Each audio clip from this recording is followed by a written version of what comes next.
या junior most member को भी आजकल हार्ट की जो डिजीज है वो कॉमन सी हो गई है, या तो कोलेस्ट्रॉल हो जाएगा। और सर हमने ये भी देखा है कि इंडिया में 30% जो केसेस है, जो 30% डेथ्स हो रही है आज के डेट, वो हार्ट की समस्या के कारण ही हो रही है। ये हार्ट की समस्या आज के डेट में इतनी बढ़ क्यों रही है? अगर किसी को हार्ट की समस्या जाननी है तो सर कोई ऐसा टेस्ट है जिससे ये पहले से एक अंदाजा मिल जाए कि मैं हार्ट का पेशेंट हूँ या मैं हार्ट का पेशेंट बनने वाला हूँ? ऐसा कोई इस तरह से जांच नहीं होती। उम्र ज़्यादा है, डायबिटिक है, स्मोकर है, फैमिली हिस्ट्री है। मेन होता है कि हमारे यहाँ पे कितने बार पेशेंट्स आते हैं कि उनको 2 साल से 3 साल से दिक्कत हो रही है और किसी को दिखा नहीं रहे, और जब लेट स्टेज में हॉस्पिटल पहुँचते हैं तब उनका हार्ट में इतना ज़्यादा डैमेज हो चुका होता है कि सिर्फ सिम्टोमेटिक मैनेजमेंट ही कर पाते हैं, हम उनका हार्ट को पूरी तरह से ठीक नहीं कर पाते।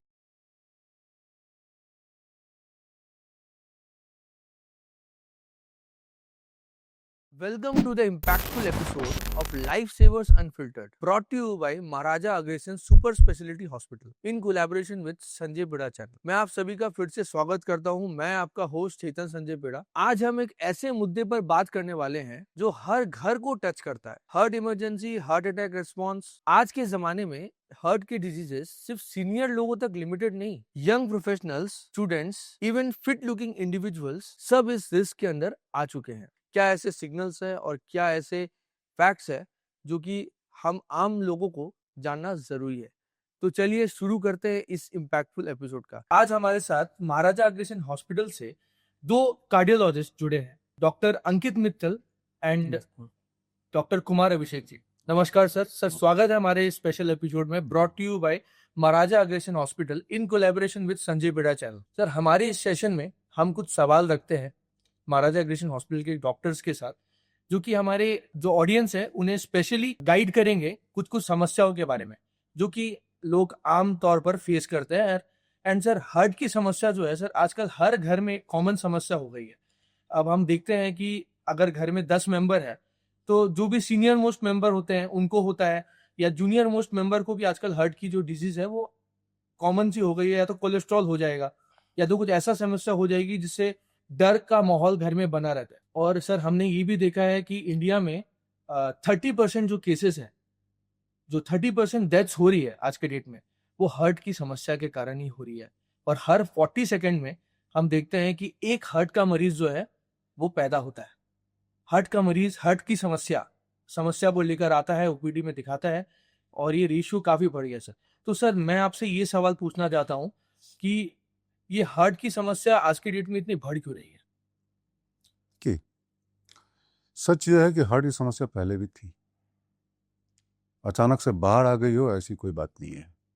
हाँ, इतना जरूर हुआ है लास्ट 10-15 सालों में कि डायग्नोस्टिक फैसिलिटीज़ बढ़ गई हैं। पहले ईसीजी आज से 20 साल पहले शायद 1 या 2 हॉस्पिटल में होता होगा सिलीगुड़ी में, आज हर हॉस्पिटल में होता है, हर मोहल्ले में ईसीजी हो रहा है। तो डायग्नोसिस आसान है, that is number 1। Number 2, treatment facilities हर जगह बढ़ गई। मान लीजिए पहले किसी को सीना में दर्द भी होता था तो एंजियोग्राम कब शुरू हुआ है सिलीगुड़ी में? 2014-15 में। उसके पहले तो एंजियोग्राम की सुविधा ही नहीं थी, तो पता कैसे चलता कि हार्ट अटैक हुआ है? तो उसमें सबसे बड़ा जो एक बहुत इंपॉर्टेंट रोल है कि इजीली एक्सेसिबल हो गया है diagnostic and treatment facilities, that is number 1 most important. दूसरा यह है जो रिस्क फैक्टर्स है, से डायबिटीज वो बढ़ रहा है। जब रिस्क फैक्टर बढ़ेगा तो उसके कारण जो कॉम्प्लिकेशन है जैसे डायबिटीज का है, हार्ट डिजीज, वो बढ़ेगा। दूसरा है कि स्मोकिंग, जो अर्ली एज में स्मोकिंग शुरू हो जाता है, स्मोकिंग बहुत बड़ा रिस्क फैक्टर है फॉर कार्डियोवास्कुलर डिजीज, तो वो बढ़ा है। तो उसके कारण भी एक इंसिडेंस जो है कार्डियोवास्कुलर डिजीज का, कोरोनरी आर्टरी डिजीज का या हार्ट अटैक का बढ़ा है। तो 2 कारण समझ में आता है। एक तो ये कि ज़्यादा जल्दी डायग्नोस हो रहा है, ज़्यादा डायग्नोसिस हो रहा है, और दूसरा ये है कि जो रिस्क फैक्टर्स है, नंबर ऑफ स्मोकर्स, डायबिटिक्स, वो बढ़ रहे हैं। ये एक कारण है इसका होने का। नहीं तो कार्डियोवास्कुलर, अब ये है क्या पहले यंग एज में एमआई नहीं होता था? होता था, पहले भी होता था, अब भी हो रहा है। लेकिन डायग्नोस पहले बात मान लीजिए कि आज से 15 साल पहले किसी को अगर चेस्ट पेन होता होगा यहाँ पे, उसको तो ये डायग्नोसिस ही मुश्किल था कि हार्ट अटैक हुआ है, लेकिन अब तुरंत डायग्नोज हो जाता है। तो इसीलिए भी इंसिडेंस बढ़ता है, ये कारण है। सर जैसे कि हम जैसे मैंने रिसर्च में देखा है जी जी। सर, आज से पहले हम्म। टीएमटी टेस्ट किए जाते थे, ईसीजी टेस्ट की जाती थी, जी तो उससे सर अनुमान में जो है अनुमानित रूप से काम किया जाता था, मेडिकल फैसिलिटीज कम थी। जी जी तो सर अभी अगर किसी को हार्ट की समस्या जाननी है जी। तो सर कोई ऐसा टेस्ट है जिससे पहले से ही डिटेक्ट या पहले से एक अंदाजा मिल जाए कि मैं हार्ट का पेशेंट हूँ या मैं हार्ट का पेशेंट बनने वाला हूँ, ऐसा कोई टेस्ट है? इस तरह से जांच नहीं होता है। देखिए, मरीज हॉस्पिटल में आता है कि अगर आपका कहने का मतलब ये है कि एक नॉर्मल आदमी से कोई तकलीफ नहीं है, वो आया है और ये जानना चाहता है उसको कार्डियोवास्कुलर रिस्क है या नहीं, ये सवाल है हाँ, आपका।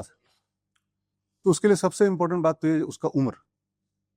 अगर मान लीजिए कोई 30 साल की महिला आती है और एक 50 साल का 60 साल का एक ओल्ड मेल आता है, तो जाहिर सी बात है कि 60 साल का जो मेल है उसको हृदय रोग होने की संभावना अधिक होगी। संभावना किस में अधिक है? तो एक तो हो गया उम्र, दूसरा हो गया रिस्क फैक्टर उसको है कि नहीं, क्या उसके घर में किसी को हार्ट की बीमारी है, क्या उसके घर में किसी को फर्स्ट डिग्री रिलेटिव को स्टेंट लगा हुआ है, बाईपास हुआ है, तीसरा क्या वो उसको डायबिटीज है, क्या उसको स्मोकर है।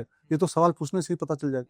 फिर आप कुछ टेस्ट, अगर आपको लग रहा है कि पेशेंट है, उसको रिस्क फैक्टर्स हैं, उम्र ज़्यादा है, डायबिटिक है, स्मोकर है, फैमिली हिस्ट्री है, या कोलेस्ट्रॉल की दवा खा रहा है, ये कोई रिस्क फैक्टर है, लेकिन कोई आपके हिसाब से कोई सिम्टम नहीं है, तो भी कुछ जांच हम लोग कर सकते हैं। उसको हम लोग ईसीजी करा सकते हैं, इको कर सकते हैं और टीएमटी कर सकते हैं। इससे एक रिस्क प्रोफाइलिंग हो जाता है। लिपिड प्रोफाइल अगर पहले से किया हुआ है, नहीं किया हुआ है तो उसको भी करा लीजिए, तो एक रिस्क प्रोफाइलिंग हो जाता है। पेशेंट लो रिस्क है, इंटरमीडिएट रिस्क है, हाई रिस्क है।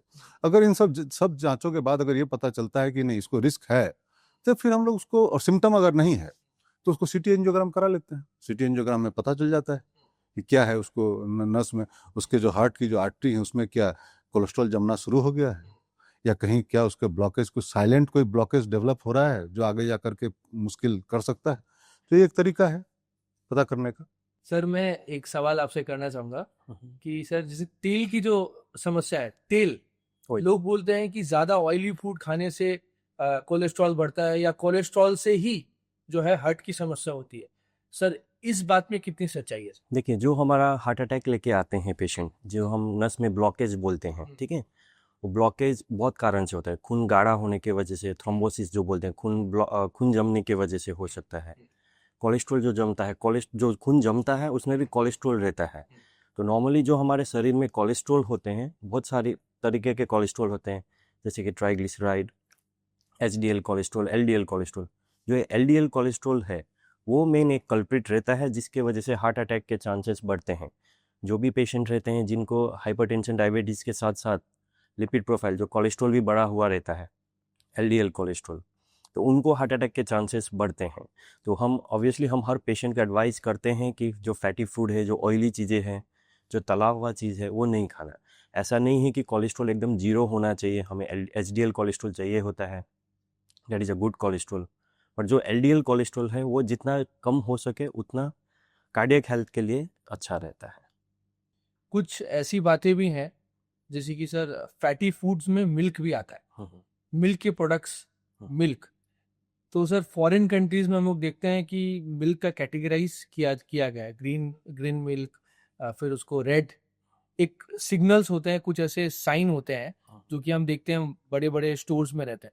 तो सर इंडिया में भी ऐसा होना चाहिए क्योंकि सर एडुकेशन कम है इस चीज़ के बारे में। देखिए, मिल्क हमारे यहाँ पे भी आता है, टोन्ड मिल्क आता है, नॉर्मल जो हमारे काऊ मिल्क, बफेलो मिल्क, सब आजकल जो कंपनी के थ्रू से भी आते हैं, तो वो सब फैट लेवल्स उसमें मेंशन हुआ रहता है, ठीक है।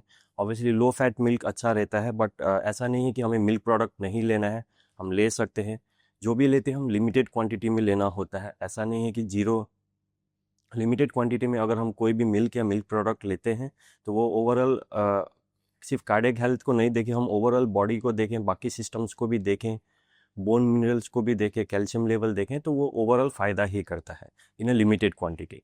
अगर वो हम ओवरडोज, अगर घी हम ज़्यादा लेते हैं, ज़्यादा फैटी फूड, एकदम बटर, चीज़, ये सब ज़्यादा लेते हैं, तब वो हैम्पर करता है इन अ लिमिटेड क्वांटिटी। और अगर हम वो लेके अगर हम उसको यूज करें, हम एक्सरसाइज कर रहे हैं, तो उससे उनको फ़ायदा ही होगा। हमारा और एक डाउट है कई सर, हार्ट अटैक को कैसे आइडेंटिफाई किया जाए?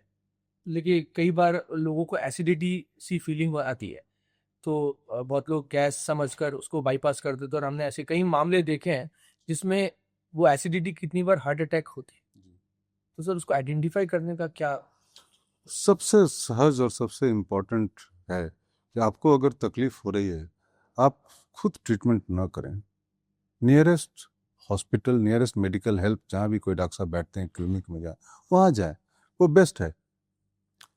दूसरा देखिए, एसिडिटी की वजह से भी हो ही सकता है ना सीने में तकलीफ, लेकिन एसिडिटी की वजह से अगर सीने में तकलीफ होगी तो जान को तो खतरा नहीं होगा। लेकिन हार्ट के वजह से, हार्ट अटैक, खास करके हार्ट अटैक की वजह से अगर आपको तकलीफ हो रही है तो आपकी जान को खतरा है। तो इसको पहचानने का जो तरीका तो यही है कि जितना जल्दी हो सके ईसीजी कराया जाए, और जो हार्ट अटैक के जो जांच हैं उसको जितना जल्दी हो सके आप कराइए, तो बेस्ट है, गो टू मेड। दूसरा है कि हार्ट कैसे पहचाने आपका है। देखिए, हार्ट अटैक के कुछ लक्षण होते हैं, लेकिन ये सब मरीज पर लागू नहीं होगा। आइडियली क्या होता है, पेशेंट को सीने में अचानक से तकलीफ होगी, सीना में दर्द हो सकता है, भारीपन हो सकता है, जलन हो सकता है, तेज पसीना आएगा, सांस की तकलीफ हो सकती है। लेकिन अब देखिए, इसको समझना ये जरूरी है कि मान लीजिए किसी 20 साल का लड़के को अगर सीना में तकलीफ हो रही है और सांस उसकी तकलीफ हो, तो उसको हार्ट अटैक तो पहला डायग्नोसिस नहीं होगा ना। लेकिन एक 80 साल के आदमी को, जिसको डायबिटीज भी है, स्मोकर है, उसको अगर अचानक सीने में तकलीफ हो रही है, सीने में तकलीफ है, सांस की तकलीफ हो रही है और पसीना आ रहा है, तो हार्ट अटैक फर्स्ट डायग्नोसिस होगा। तो उसी हिसाब अगर आपको रिस्क फैक्टर भी है, उम्र हो गई है और अचानक से सीना में तकलीफ है, पसीना आ रहा है, सांस लेने में दिक्कत हो रही है, तो वही है, इकोस्प्रिन आप चाहे 300 मिलीग्राम की गोली को चबा लें। आप फिर भी तकलीफ हो रही है तो जीभ के नीचे सॉर्बिट्रेट लें, और मोस्ट इंपॉर्टेंट है, सबसे नज़दीकी जो हेल्थ सेंटर है वहाँ जाएं आप, ये बेस्ट रहेगा। खुद इलाज करने के चक्कर में ना पड़े, क्योंकि एक एक मिनट कीमती हो सकता है। सर ऐसे कौन से सजेशंस हैं जो आप आम जनता को देना चाहेंगे कि उन्हें अपने डेली रूटीन में एडप्ट करना चाहिए ताकि उन्हें हार्ट की समस्या आए ही नहीं? मित्तल साहब बोलें। हाँ। देखिए, मेन तो है जो हमारे प्री मॉर्बिड कंडीशंस होते हैं, जैसे कि डायबिटीज़, ब्लड प्रेशर, उनको कंट्रोल रखें। जिनको भी डायबिटीज़ है, ब्लड प्रेशर है, शुगर्स, कोलेस्ट्रॉल्स वगैरह हाई, वो एकदम कंट्रोल रखना है। उसके लिए सबसे पहला इम्पॉर्टेंट है लाइफस्टाइल मॉडिफिकेशन। खाने पीने में परहेज़ रखना, एक्सरसाइज करना, at least 20 minutes of brisk walking बोलते हैं, मतलब आप इतना जल्दी जल्दी चले कि आपको स्वेटिंग हो, तो उससे आपका हेल्थ ठीक रहता है। तीसरा, स्मोकिंग एकदम सीजेशन, नो स्मोकिंग, ठीक है। बिंज अल्कोहल नहीं लेना है, ठीक। और चौथा है, कभी भी ऐसा कोई सिम्टम हो, कुछ भी दिक्कतें हो, तो जैसे सर ने बोला कि अपने आप ट्रीट नहीं करना है, नियर बाई हॉस्पिटल में जाना है, ईसीजी वगैरह कुछ जो भी इन्वेस्टिगेशन होता है उस वक्त वो करवाना है, ताकि अगर कुछ डैमेज भी हो रहा है, अगर कुछ प्रॉब्लम भी हो रहा है, तो इनिशियली डायग्नोसिस हो। मेन होता है कि हमारे यहाँ पे कितने बार पेशेंट्स आते हैं कि उनको 2 साल से 3 साल से दिक्कत हो रही है और वो किसी को दिखा नहीं रहे हैं, और जब लेट स्टेज में हॉस्पिटल पहुँचते हैं तब उनका हार्ट में इतना ज़्यादा डैमेज हो चुका होता है कि सिर्फ सिम्टोमेटिक मैनेजमेंट ही कर पाते हैं हम, उनका हार्ट को पूरी तरह से ठीक नहीं कर पाते हैं। तो इसीलिए एक तो लाइफस्टाइल मॉडिफिकेशन तो है ही, उसके साथ साथ जो प्रीमॉर्बिड कंडीशन है उसको सही मात्रा में कंट्रोल में रखना और अर्ली डायग्नोसिस रखना। इससे उनको हेल्थ को हम प्रिवेंट भी कर सकते हैं और अर्ली डायग्नोसिस भी कर सकते हैं। सर कुछ मिथ्स भी रखना चाहूँगा आपके सामने जी जी। कि सर जैसे कि हम देखते हैं कि बहुत लोग बोलते हैं कि अगर लेफ्ट साइड में दर्द नहीं हो रहा है, सीने के लेफ्ट साइड में दर्द नहीं हो रहा तो हार्ट अटैक नहीं है, लेफ्ट साइड में दर्द होना मैंडेटरी है, ऐसा ये? देखिए, जो हमारे हार्ट का हम बोलते हैं जो पेन है, वो सिर्फ left side of the heart नहीं, हम एंगल ऑफ जॉ से लेके एपीगैस्ट्रम, जो पेट से लेके गर्दन तक, यहाँ पे कहीं पे भी दर्द होता है तो वो हार्ट के वजह से हो सकता है। तो ऐसा नहीं कि लेफ्ट साइड में पेन है, गले में पेन है तो वो हार्ट के वजह से नहीं है। वो एक मिथ है कि लेफ्ट साइड में, हाँ, 100% में 60 to 70% ऑफ द पेशेंट को लेफ्ट साइड में ही पेन होता है, बट किसी किसी को, और जो मैंने बताया, और कहीं पे भी हो सकता है। तो ये एक मिथ है, तो इसको थोड़ा मॉडिफाई करना। तो एक बात और है इसमें कि जैसे डॉक्टर साहब ने बोला ना कि आपको जॉ लाइन जो है वहाँ से लेके अम्बलाइकस तक कहीं भी पेन हो सकता है। तो इसका मतलब ये हुआ, डॉक्टर साहब ये कहना चाह रहे हैं कि आप अगर मान लीजिए कोई पेशेंट है, तो 45 साल की महिला है, चल रही है, उसको जबड़ा लग रहा है कि पकड़ रहा है, ये भी सिम्टम है। और दूसरा यह है कि आपने बार बार बायां साइड का जिक्र किया है इसमें, एक ये भी है कि मान लीजिए किसी मरीज को सिर्फ दाहिने हाथ में दर्द हो रहा है, बैठा हुआ है और दाहिने हाथ में दर्द हुआ है, वो भी कार्डियक डिजीज का सिम्टम हो सकता है। मतलब बाएं हाथ में भी हो सकता है, दाहिने हाथ में भी हो सकता है। जैसे बताया कि बाएं हाथ में कॉमन है, लेकिन दाहिने हाथ में भी अगर आपको अचानक से तकलीफ महसूस हो रही है तो भी वो हार्ट के बीमारी का सिम्टम हो सकता है ही। ये तो कहना बहुत मुश्किल है। तो अब आप जाएंगे, डॉक्टर साहब जांच करेंगे, फिर बतावेंगे आपको।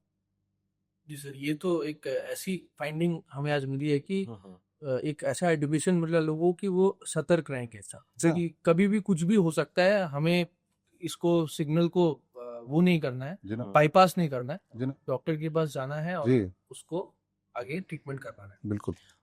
सर डॉक्टर साहब कुछ कहना चाह रहा हूँ। और ईसीजी एक ऐसा मोडालिटी है, जैसे सर ने बताया पहले भी, हर आजकल फार्मेसी में भी होता है, ठीक है। नियर बाई कोई भी फार्मेसी में हो जाता है, किसी के भी घर से 5 मिनट की दूरी में ईसीजी बिल्कुल, हो जाता है। बिल्कुल। तो कभी भी कोई भी दिक्कत हो तो एटलीस्ट, और हर पेशेंट आजकल हर फैमिली एक डॉक्टर के साथ रिलेटेड रहता ही है, तो अपना फैमिली फिजिशियन से बात करके तुरंत एक ईसीजी, वेट नहीं करना है कि लेफ्ट साइड में ही पेन है, कहीं पे भी दिक्कत हो रहा है एटलीस्ट एक ईसीजी करवा लेना है।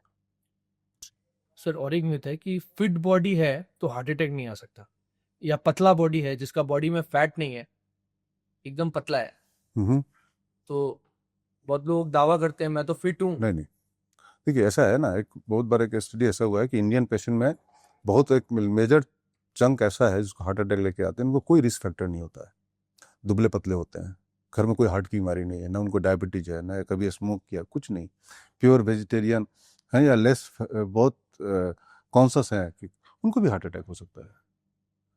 आप देखिए कुछ भी आप करके आप इम्यून नहीं हो सकते हैं। हम कहें कि हम बहुत फिजिकली फिट हैं, कुछ भी हमको नहीं है, ना हमको डायबिटिक ना हाइपरटेंशन है, रोज 10 किलोमीटर दौड़ रहा हूँ मैं, मेरा कैलोरी इंटेक भी बिल्कुल सही है, मुझे हार्ट अटैक नहीं, ये नहीं हो सकता है। हाँ, आपकी संभावना कम है, ये तय है, आपकी संभावना कम है, इम्यून नहीं।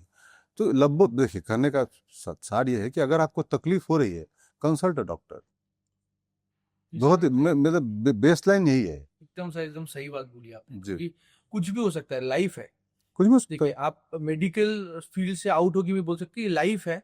आप चाहे जितने भी बॉडी में कभी भी कुछ भी समस्या आ सकती है, कुछ भी हो सकता कुछ है। भी हो सकता है। Life is very uncertain. हम कुछ उदाहरण भी है, हाँ। लेकिन वो नाम लेना उचित नहीं होगा। क्रिकेट, 2 क्रिकेटर्स हैं, सीनियर क्रिकेटर्स हैं, उनको हार्ट अटैक हुआ है, उनको स्टेंट लगा हुआ है। एक तो बंगाल के हैं, एक हरियाणा के हैं, दोनों कैप्टन रहे हैं। अच्छा, सिद्धार्थ शुक्ला हमारे बॉलीवुड एक्टर भी 2 साल हाँ, पहले गए थे। तो दोनों 2 क्रिकेटर हैं ना, फिजिकली फिट हैं, अभी भी एक्टिव हैं सोशल लाइफ में, लेकिन हुआ है ना। तो कहने का ये है कि किसी को भी हो सकता किसी है। को भी हो सकता है, सतर्कता हमें खुद रखनी वही। होगी। बिल्कुल। सर मिथ्स तो अब हम कवर कर चुके हैं। सर एक आपसे आखिरी सवाल पूछना चाहूंगा कि हमारे जो लोग हैं, आम आदमी है, घर में कुछ ऐसे मेडिसिन क्या क्या रखने चाहिए हमेशा, जो कि कभी ऐसा सिचुएशन आ जाए, हार्ट का सिचुएशन, जो भी सिम्टम्स के बारे में हमने डिस्कस किया, वैसे सिम्टम्स आए तो इमीडिएटली क्या एक्शन होना चाहिए, क्या क्या मेडिसिन की सेट बना के रखनी चाहिए। और सोशल मीडिया में कुछ ऐसे किट भी वायरल हो रहे हैं जो कि राम किट नाम से वायरल हो रहे हैं, तो राम किट हम अपना घर में कैसे बनाएं? तो कुछ मेडिसिन की लिस्ट अगर आप ठीक है, बता सकें। देखिए मेडिसिन के लिस्ट तो है, ठीक है। इकोस्प्रिन जो खून पतले वाली दवाई है, इकोस्प्रिन, क्लोपिडोग्रेल और कोलेस्ट्रॉल की दवाई, ये किट बन के भी मिल जाता है, आप खुद भी बना सकते हैं, ठीक है। बट ये है कि आपको जैसे थोड़ा सा पेन है, मतलब आप श्योर नहीं है कि हार्ट के वजह से है या नहीं है, तो वैसे कंडीशन में फिर आप लेंगे तो उसका साइड इफ़ेक्ट भी रहता है, हर मेडिसिन का साइड इफ़ेक्ट है। आप ब्लड थिनर लेंगे, आपको कोई ब्लीडिंग का प्रॉब्लम है तो ब्लीडिंग ज़्यादा हो सकती है, तो आपको फ़ायदा से ज़्यादा नुकसान हो सकता है, ठीक है। Little knowledge is dangerous thing, तो रख सकते हैं, बट वो रखें जिनका प्रीमॉर्बिड कंडीशन है, जिनको डायबिटीज़ है, ब्लड प्रेशर है, कोलेस्ट्रॉल जिसका हाँ, जो ओल्ड एज हैं, ठीक है, और जिनको पहले से भी हार्ट का प्रॉब्लम है, या फिर उनका स्ट्रॉन्ग फैमिली हिस्ट्री है कि फैमिली में बहुत सब मैक्सिमम को हार्ट अटैक आ रहे हैं, स्टेंट लग रहे हैं, वो रखें। बट फिर भी मैं यही सलाह दूंगा कि ये किट तभी लें जब एटलीस्ट एक नियर बाई ईसीजी करवा के ही लेना, क्योंकि कितने बार होता है कि हमारा, जैसे हम बोल रहे हैं कि हम गैस्ट्राइटिस को हम हार्ट अटैक समझते हैं, बट कितने बार वो पेशेंट को पेट का अल्सर के वजह से भी पेन हो सकता है, और अगर वो केस में आप ब्लड थिनर और दे दिए तो पेशेंट को फ़ायदा से ज़्यादा बहुत ज़्यादा नुकसान हो सकता है। तो ये सलाह नहीं दूंगा कि अपने आप खुद डॉक्टर बन के लेना है, रखिए घर में, बट नियर बाई फिजिशियन या फिर कहीं पे भी ईसीजी करवा के कंफर्म करके ही मेडिसिन ले रहा है। और एक सवाल है सर, एक अभी बात करते करते मेरे मन में एक सवाल उत्पन्न हुआ जी कि सर जैसे हम लोग एंजियोप्लास्टी करते हैं, कार्डियक अरेस्ट आता है, हार्ट अटैक आता है, तो उस समय पे सर हम लोग एंजियोप्लास्टी करके तो स्प्रिंग बैठा देते हैं छाती में, लेकिन सर उसके बाद जब क्लियर कर ही दिया ब्लॉकेज, एक बार टेम्परेरी ब्लॉकेज क्लियर कर ही दिया, तो उसके बाद सर खून पतले करने की दवाई का क्या नेसेसिटी है? Very good good question. देखिए मैं एक बात और डॉक्टर साहब ने जो कहा उसमें जोड़ देता हूँ। ये खास करके जैसे आपने कहा है दवा रखने की, उस मरीज में और भी ज़्यादा है जिसको कि पहले से मान लीजिए स्टेंट लगा हुआ है या पहले बाईपास हो रखा है, तो वो अगर दवा खाता है तो फिर भी चलिए एक्सेप्टेबल है अगर मेडिकल हेल्प पास में नहीं है। लेकिन पहले से ही ये बहुत मुश्किल है। जैसे डॉक्टर साहब ने कहा कि गैस्ट्राइटिस है, उसमें खा लेंगे तो ब्लीडिंग होगा। मान लीजिए और भी कुछ बीमारियां हैं ना जिसमें अचानक से दर्द हो सकता है सीना में, जैसे एक मैं नाम ले लेता हूँ एओर्टिक डिसेक्शन है, उसमें अगर आपने खून पतला करने की दवा खाई तो मुश्किल में पड़ जाएंगे। अब आपका सवाल ये हुआ कि जब स्टेंट लगा ही दिया, स्प्रिंग जिसको स्टेंट कहते हैं, लगा ही दिया, तो फिर खून पतला करने की दवा खाने की आवश्यकता क्या है? देखिए स्टेंट क्या है, एक मेटल है, फॉरेन बॉडी है। अगर तो फॉरेन कोई भी फॉरेन बॉडी जब शरीर के अंदर आप डाल रहे हैं ना, तो उसके अंदर खून का थक्का बनने की संभावना हमेशा रहेगा, हमेशा। तो वो ना बने और स्टेंट आपका ठीक से काम करता रहे और रक्त का जो प्रवाह है वो बना रहे, इसके लिए खून पतला करने की दवा आपको जीवन भर खानी होगी। क्या होता क्या है, ये बहुत महत्वपूर्ण इसलिए भी है क्योंकि मरीज ठीक है आए, उनको तकलीफ हुई, एंजियोग्राफी हुआ, एंजियोप्लास्टी हुआ, स्टेंट लग गया, 1-1.5 महीने बाद वो बिल्कुल स्वस्थ महसूस करने लग जाते हैं। बहुत सारे मरीज दवा बंद कर देते हैं क्योंकि उनको अच्छा लग रहा है, ठीक है भाई दवा खाने की क्या आवश्यकता है। या दूसरे कुछ मरीज ऐसे भी होते हैं जिनको कि पैसे की समस्या है, वो बंद कर देते हैं। इसमें ये जानलेवा हो सकता है क्योंकि स्टेंट दोबारा बंद हो जाएगा, दोबारा बंद हो जाएगा तो फिर से हार्ट अटैक होगा, और दोबारा जो हार्ट अटैक होगा वो पहले वाले से कहीं अधिक गंभीर होगा, तो दूसरे वाले में मृत्यु की संभावना और अधिक होगी। इसलिए मरीजों को हर पेशेंट को ये बताया जाता है कि आप कृपया करके खून पतला करने की दवा कभी बंद मत करें। अगर कोई तकलीफ हो रही है, कोई साइड इफेक्ट हो रहा है, तो आप आए मिलें, दवा बदल दी जाएगी। ये बहुत महत्वपूर्ण है। सर और एक सवाल, इसी टाइप का एक सवाल, जी जी क्योंकि कुछ ऐसे सवाल रखना चाहता हूँ जो कि अनकॉमन हुआ है। जी कुछ और सर जैसे बहुत लोग बोलते हैं सर 3 बार हार्ट अटैक आ गया, ये भी मिथ का ही सवाल है, हाँ, 3 बार हार्ट अटैक आ गया जी। बस अब तुम तो बचने वाला नहीं है, तो इसमें सर क्या ये 3 बार वाला जो मैटर है वो क्या सच है? क्योंकि बहुत बार छोटे छोटे हार्ट अटैक्स भी आते हैं और लोगों को पता नहीं चलता, वो बाईपास कर देते हैं, बहुत माइनर अटैक, गैस का दवाई खाया या कुछ भी ऐसा, कुछ नॉर्मल ट्रेन में ट्रैवल कर रहा है, हल्का सा कुछ लगा, सीना में दर्द हुआ, पिन टाइप का फेस हुआ, नॉर्मल हो गया। लेकिन जब हम लोग रिपोर्ट्स कराते हैं तब डॉक्टर साहब या जो भी देखते हैं रिपोर्ट बोलते हैं इनको तो पहले भी आ चुका है, जी जी इनका ब्लॉकेज 70% 80% है। तो सर ये 3 बार वाला बात में सर कितनी सच्चाई है, और क्या वो पेशेंट की लाइफ बचा सकते हैं डॉक्टर ऐसे सिचुएशन में? डॉक्टर साहब बताएंगे। देखिए ये बहुत बड़ा मिथ है, ठीक है, कि 3 बार हार्ट अटैक। कितने पेशेंट होते हैं कि वो फर्स्ट हार्ट अटैक में भी उनको जान जा सकती है, कि मेजर हार्ट अटैक में। और नॉर्मली ये 3 कैसे आया, क्योंकि हमारे हार्ट में नॉर्मली 3 नस होती है, राइट में एक तरफ, लेफ्ट में 2 तरफ। तो ये ऐसे मिथ आया है कि 3 बार हार्ट अटैक आया मतलब तीनों नस में एक एक बार करके ब्लॉकेज हो गया, अब तीनों ब्लॉकेज हो गया, अब जान नहीं बची। ऐसा नहीं है। बहुत मरीज होते हैं जिनके तीनों नस में ब्लॉकेज होता है, बट फिर भी हम एंजियोप्लास्टी या बाईपास करके उनका नॉर्मल ज़िंदगी में लेके आ सकते हैं, ठीक है। किसी किसी पेशेंट का फर्स्ट अटैक आता है, जब सेकेंड अटैक, थर्ड अटैक अगर दवाई बंद करके स्टेंट बंद हो गया, बाईपास करके ग्राफ्ट बंद हो गया, तब उनको लाइफ को रिस्क रहता है। बट जो ऐसा है कि first attack, second attack, third attack आने, कितने पेशेंट अगर 6-7 अटैक भी आता है तो भी वो बच सकते हैं। ऐसा नहीं है कि 3 अटैक आया अब कुछ नहीं होगा। वो 3 अटैक मतलब 3 नस ब्लॉकेज है, उसमें हम एंजियोप्लास्टी करके भी खोल सकते हैं या फिर बाईपास करके भी खोल सकते हैं। तो वो एक बहुत बड़ा मिथ है। सर हमारे इस सेशन में जुड़ने के लिए सर बहुत बहुत धन्यवाद, एंड बहुत वैल्यूएबल क्वेश्चंस के सर आपने आंसर्स दिए हैं, और हमारे दर्शकों को और खास करके मुझे भी एज अ पर्सन मैंने भी आज बहुत नॉलेज गेन किया है regarding heart health and regarding your lifestyle, regarding your everything. Smoking एक बहुत बड़ा फैक्टर है, एंड खाने को लेकर भी सर आपने बहुत सारे गाइडेंस दिए कि कैसे खाना चाहिए, ब्रिस्क वॉकिंग, बिंज ड्रिंकिंग, सबको अवॉइड करना चाहिए। सर आपकी इस नॉलेज और आपकी इस विजडम के लिए सर मैं बहुत बहुत आपको धन्यवाद करना चाहता हूँ, क्योंकि डॉक्टर जो समाज के एक ऐसे पिलर होते हैं जो कि समाज को राइट एडुकेशन और राइट नॉलेज प्रोवाइड करते हैं, क्योंकि हेल्थ एक सबसे इम्पोर्टेंट पार्ट है हमारे लाइफ का। सर, हमारी सेशन में जुड़ने के लिए धन्यवाद। धन्यवाद नमस्कार। Thank you. सर।